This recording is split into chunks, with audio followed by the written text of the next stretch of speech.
those, I mean, they got to be special. But the reason I'm a little uncomfortable with that is because they still got 2 years of good decision making to make, and developing and maturing and being quality players. But you know, that's just the world we live in right now. So but I am confident in our evaluation and how we go about the process. I mean, you know, we're the first to offer a lot of guys. You know, it's easy to offer a guy that's got a bunch of offers, but it takes a little more conviction to be the first. And you know, I think they're doing a good job. And we're certainly not perfect and never will be, but I think we're doing a good job of trying to identify the right guys and making those decisions. Coach, with the NCAA, Too much time on the younger kids and maybe missing guys who are developing late in their senior year, sort of late bloomers. If you will. How do you balance evaluating younger kids but making sure you're still keeping an eye on the guys who are developing later in their high school careers? Well, that's our job as coaches is to you know, when we go out on the road in May. I mean, used to in the 90s. I remember I'd go out on the road in May and okay, well, let me go evaluate the upcoming seniors, and then you'd spend the season trying to decide which one of those you really wanted to offer, and then you'd offer them in December and bring them in January and figure out which ones you're going to get, and you never really knew till signing day. All that's changed, and now when you're going out on the road in May, you're looking for rising juniors because you have a really good feel. But you're still kind of keeping an eye out for guys, and you have to rely on your relationships in place, your coaches, the relationships in the coaching business. You know, people will call you, hey coach, this guy right here really just didn't think he was going to quite get here, but hey, he's really played well or whatever. So and then also, you know, do you have any space left in your class? That's a big factor. Maybe somebody was committed to you, you lose him, and so now you're looking for another guy. So you may be looking for that guy who's that senior who was kind of on the bubble. But man, he's really had a great senior year. So that's kind of how it all works. But it's almost now these guys have got to really perform at a high level as juniors to really get on the early radar of the upper tier universities. Coach, is there any concern about not being able to maximize the exceptional talent you have in some of the youth and changes that you've had along the offensive line? And who do you think ultimately can end up being your tackles this year?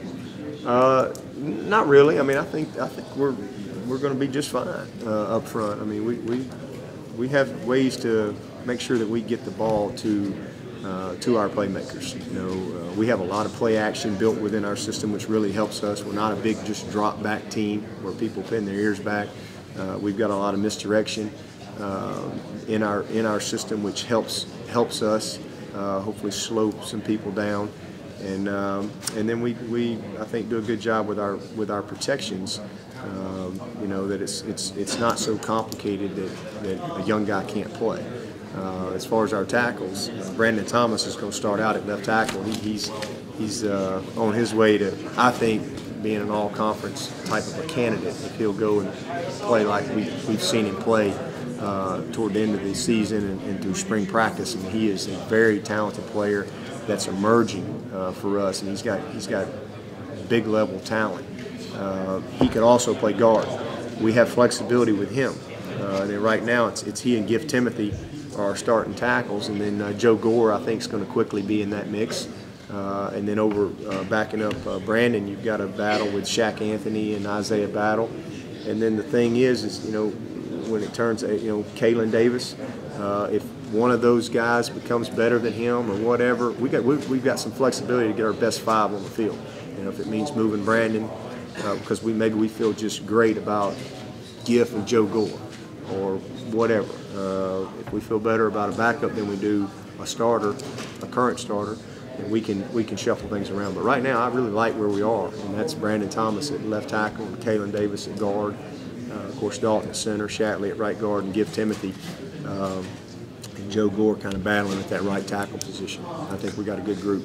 Coach, you had some. That you guys had offensively increasing the tempo. Do you think that we'll see more ACC offenses going that direction? I know Larry was going to do it. Yeah. Well, I mean, you know, I don't know what everybody else, but certainly North Carolina, you're going to see that for sure. But you know, I felt like we would be a little unique within the conference last year, and we were. But you know, if we continue to have success and perform at a high level, then you know, I think you'll see some other schools along the way maybe make some adjustments, but it really just all depends on your personnel, the people that you can recruit, because you got to have the right skill set to do it. And Coach, we've been able to recruit that. Taj had some turnover issues late in the regular season, but still first-year starter with a first-year coordinator. Almost all you could have hoped for? Well, he had a great year, and you certainly don't want to diminish the accomplishment that he had by just focusing on the negatives. But it's a big boy business, and the great thing about it is now he's had a postseason, he's had a spring, a summer, to study himself. He didn't have that last year. As you said, new coordinator, new system. Nobody to look at running the system other than some guy from Tulsa. So now he's had opportunity to really study himself and grow from that. Plus, he just the confidence and that he's gained and the maturity from what happened last year, good and bad. I think that's a positive. What he's got to do is grow in first of all taking care of the ball, as you said, because he led our team in turnovers. And he's going to have some turnovers, but he really had some critical interceptions that, if he just plays within the system, don't take place. And then also ball security when he's running the ball. It's not like he had some of those fumbles were just poor ball security. So he I think understands the impact that turnover margin can have on a football team. And then the biggest thing for him, as far as just improving, is that game management. Playing within the system. It's 2nd and 12. They're dropping 8. Check the ball down, and maybe it's 3rd and 3, as opposed to trying to make a low percentage play, and now it's 3rd and 12, or it's a pick because it's a tip ball or something like that. And so just being a more consistent decision maker within our system, just staying disciplined, and if he'll do that, he's going to have a great year. Most of those picks bad reads, or just him trying to throw it into? A few were bad reads, but most of them were just his confidence. He's a little too confident at times, and some of that comes from the success that he's had and his confidence in his playmakers. That hey, I can throw it through that screen right there, and it's going to get there. But and then he all of a sudden he's outside of our system, and they're rushing 3, dropping 8, and we're still trying to fit balls down the field, and that's a dangerous scenario right there. So those are things that he's gone back and studied and looked at, and he sees, golly, if I'm just disciplined right here and just stay within the system, stay committed to it, I'm managing the game better. And I think that's where you're going to see him grow the most. Yeah, what do you make of Florida State being picked to win the league, given these guys coming back? I don't make anything of it. Congratulations to them. The preseason awards are great, but it's more about the postseason awards, and just kind of same old for us. Y'all don't ever pick us to win it. This is my 4th year here, and 4 years now we haven't been picked to win the division. So hopefully we can go get it done again. Coach, what do you make of Florida State? They're a great team. They're probably the best team in this conference. They're loaded with talent, and they're well coached, recruiting at a high level, and got a bunch of guys back. It's a good vote on y'all's part. So you agree? They're a great team, absolutely. Do you agree with the writers? Absolutely. What do you think voters are looking at? It's just strong. Well, I think they had a great finish, and then they've got a lot of players back. They got some really talented guys. Their defense is going to be very good. They were good last year and should be even better. They're obviously nationally ranked at a high level too. So I don't know where we fall in there nationally, but we're probably 2nd or 3rd somewhere. Coach, the NCAA announcing that they're going to increase the academic requirements from a 2 to a 2.3 GPA, higher standardized scores. How's that going to affect recruiting for you all? When it starts coming into play in 2016? It's going to be drastic overhaul academically to college football. And not only is it a minimum of 2.3, but a 1080. A 1080. I don't know how many people sitting here at 1080. That's a tough challenge for. As many books to read back then. Yeah, not as many. It's going to be tough. You know, and the big thing I worry about is the education of all the schools out there and making sure that those guys that are freshmen right now, they don't wait till their junior year to realize, what? You know, when did this take place? You know, that's the only thing. You just hope that it can get out there. So we're certainly trying to do our part in you know, with the people we deal with and making sure that they know what's coming down the pipe. But, you know, and then the old standards are going to stay in place as far as, okay, if you meet the old standards, you can still go to college, but you can't play. You're an academic redshirt. That's what they're calling it. So it's gonna drastically change. But listen, we'll see. I'm sure the bar gets raised and people have stepped up, and that's kind of their mentality in doing this. But I do think it's a significant jump, and you know, we're all playing the same playing field, so it's going to affect everybody the same. Coach, you kind of spoke earlier about playing to the personnel that you have, the skill set of freshmen you have. You got a guy like Sammy Watkins who's as athletic as he is, as speedy as he is, to make certain play calls. Well, he's a guy that you want to put in a lot of different places. I mean, we want him to touch the ball. And, you know, we did that last year. We moved him all over the place. And that's one of the reasons we went out to Oklahoma State, you know, and how they used Blackman. They got him the ball a lot of different ways. But the best thing that Sammy Watkins has going for him is Nuke Hopkins and Sharon Peak and Jerron Brown and Martavis Bryant and Adam Humphreys and Andre Ellington and Brandon Ford. We're at our best when we're spreading the ball and not trying to force things. You know, when you try to force things, that's when bad things happen. So, you know, Sammy is very, very fortunate in that, you know, he doesn't have the weight of the world on him. He's got to perform well with his opportunities, but he's got a lot of players that other people have to be concerned with as well.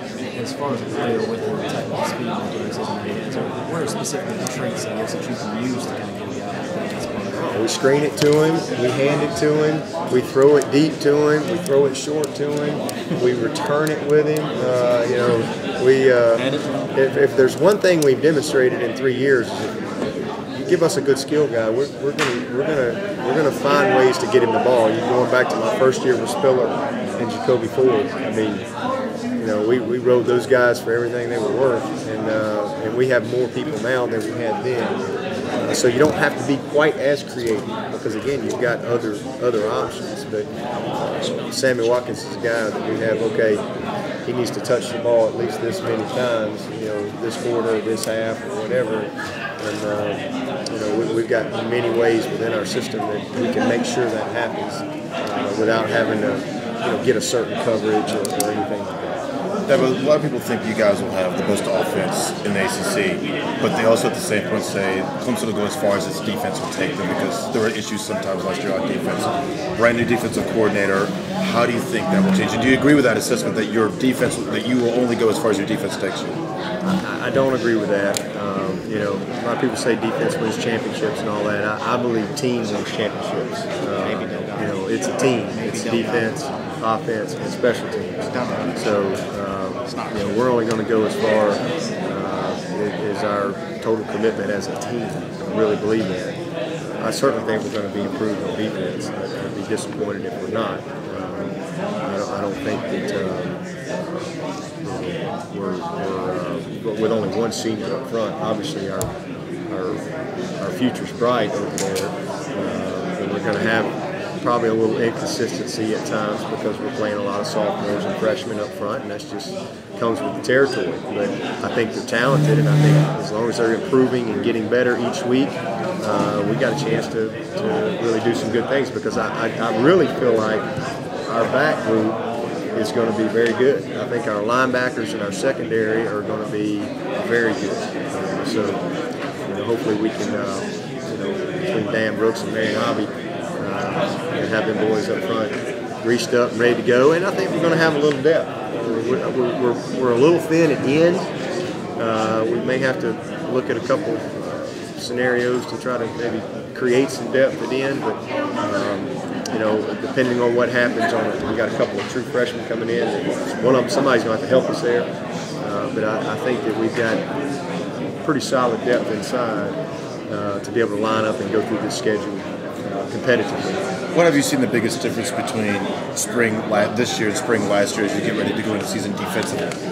Well, really not a comparison, to be honest with you, just because you've got different voices, and it's not a total change in scheme, but it's significant, and so that's the biggest difference. And then also, we just don't have that veteran group. I mean, you're talking about Branches in the NFL, Randy Moore's in the NFL, Brandon Thompson's in the NFL, Courtney Brown's in the NFL.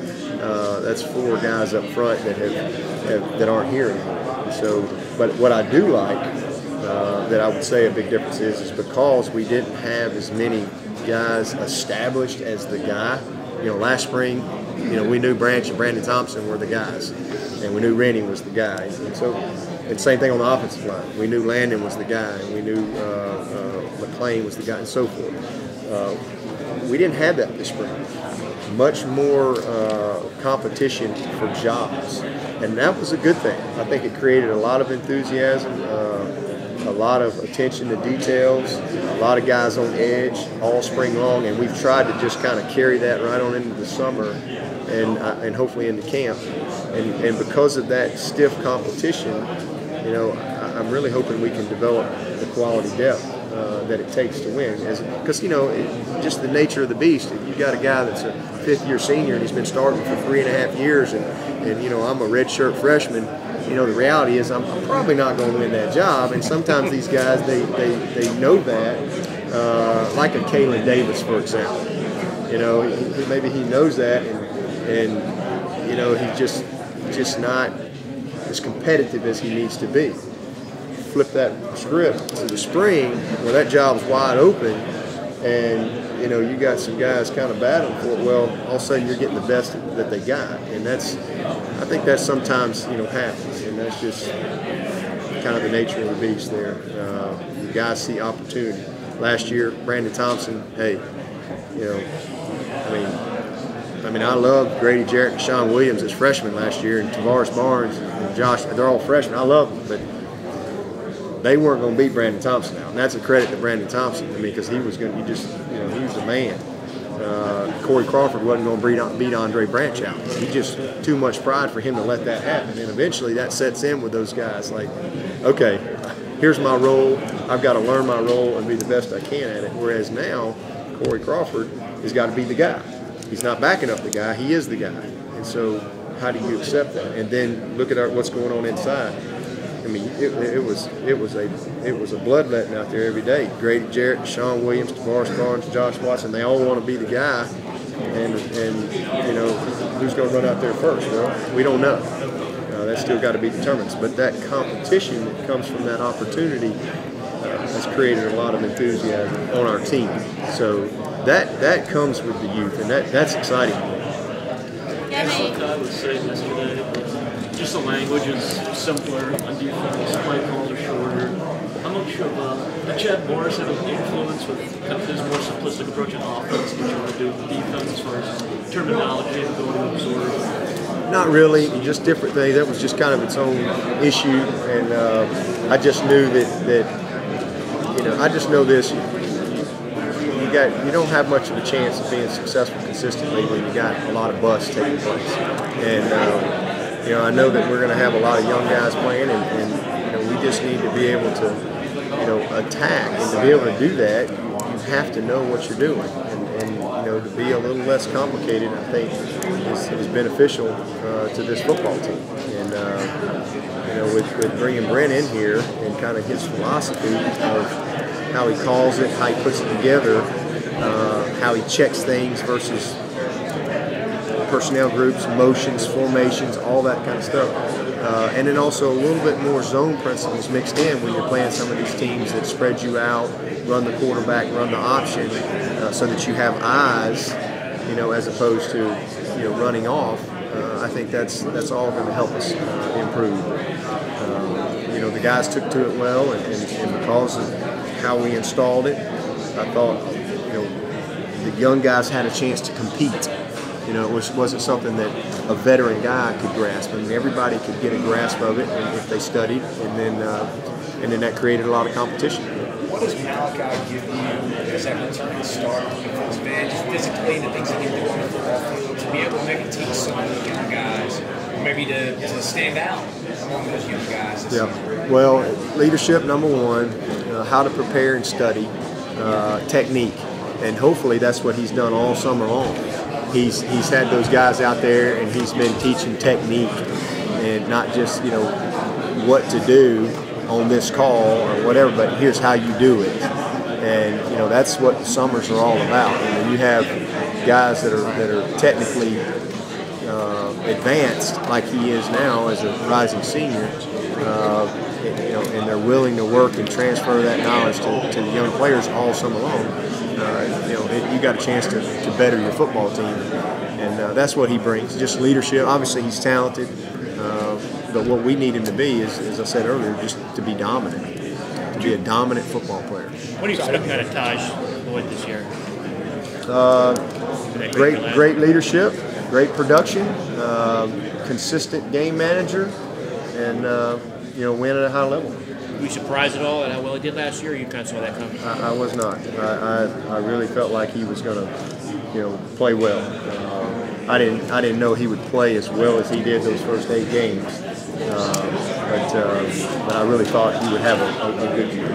And why did he? I mean, why did he play even better than you thought he would? I guess.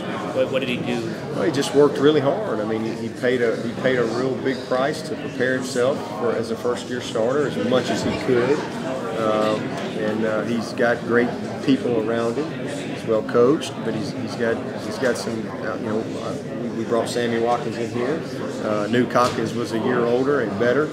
Dwayne Allen is a freak. He had Andre Ellington back. He had Jerron Brown playing at a high level for him. So our system, I think, helped him get off to a good start as well, and the way we did things, and as far as what we asked him to do.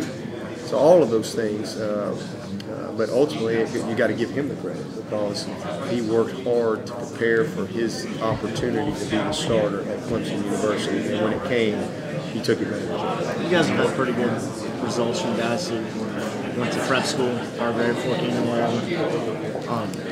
Then you'll have Crawford and Watson on the defensive line there. How much of a benefit can it be to have guys that you've signed and they don't qualify? They get that extra year out of high school, and you still get four to play for. Well, the prep school route is it's a great thing. We don't take a lot of guys. I mean, we make a conscious decision on certain guys that we think are worth our time and worth our investment for the long term. We'll take them knowing that okay, they got some work to do. But they're going to be close. If they don't make it, they're going to be close, and so that makes them a prep school candidate. And because the guys that we've sent to the prep schools have come back better. They play against good competition. They develop further as a player, but more importantly, they develop better as a student. They learn the skill set that they have to be a little bit more prepared for college. So like I said, we've had really good success with the guys that we've chosen to do that. One here, two here, every now and then. So that's kind of our philosophy with it. Can you talk about coaching against Frank Beamer? What's distinctive about his teams? Well, they're always well coached, well prepared. They're tough. Usually don't beat themselves, and they're just obviously they've always been good on special teams, but. Play with a lot of pride and passion for the game of football. I think those are things that just trickle down from Coach Beamer through his coaching staff and into their players. But they're one of the winningest programs out there in the last decade. And I'd love to have the opportunity, hopefully, to have our program be mentioned in that same breath as Virginia Tech. Several years from now when we look back. Does he get the credit for that, do you think?